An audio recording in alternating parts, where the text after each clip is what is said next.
So unfortunately, I think people judge Cardano on an unfair scale. And I'm not talking about ADA, the coin itself. I'm talking about the blockchain in general. So many people are quick to tout some of Cardano's biggest problems as not having interoperable stable coin or not having big adoption. And what people seem to forget is that Cardano didn't even have really a fully functioning blockchain until the height of the bull market cycle. Basically, September of 2021 is when Cardano actually launched smart contracts. That's when people were actually able to use and build things within Cardano. That's when we started to see some of these things within the ecosystem begin to be built, begin to take off. For whatever reason, right now, the Cardano TVL through DeFi Llama is not working. It's having loading issues. But the point I want to make is, when people compare it to some of these other blockchains like Solana or Avalanche or things like that, I don't think it's necessarily fair to do so because those are blockchains that existed in their essentially current capacity during the bull market cycle. You guys can see that basically TVL for Cardano came online basically at the beginning of 2022, but many of these other chains, they essentially had a head start.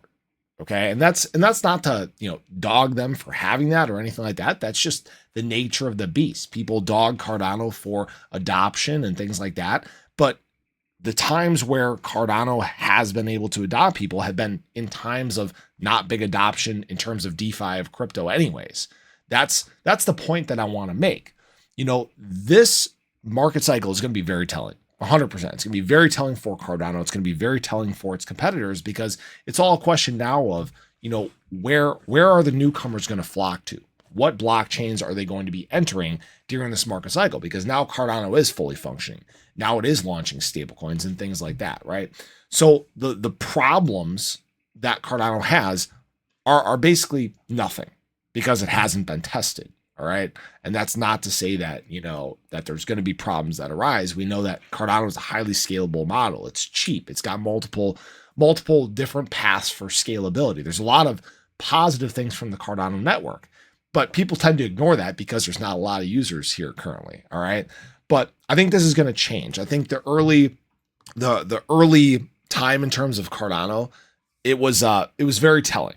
All right. When we first had the smart contract launches in terms of the Cardano blockchain, we saw a massive surge in users. We saw over 200,000 or 300,000 daily active users. It was a very high amount.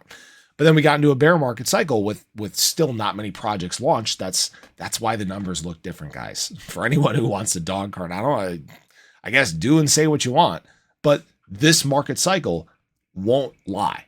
This market cycle will be very telling about the path in the future for Cardano. And I think it sheds very bright light because there are things that the Cardano blockchain can do that others cannot.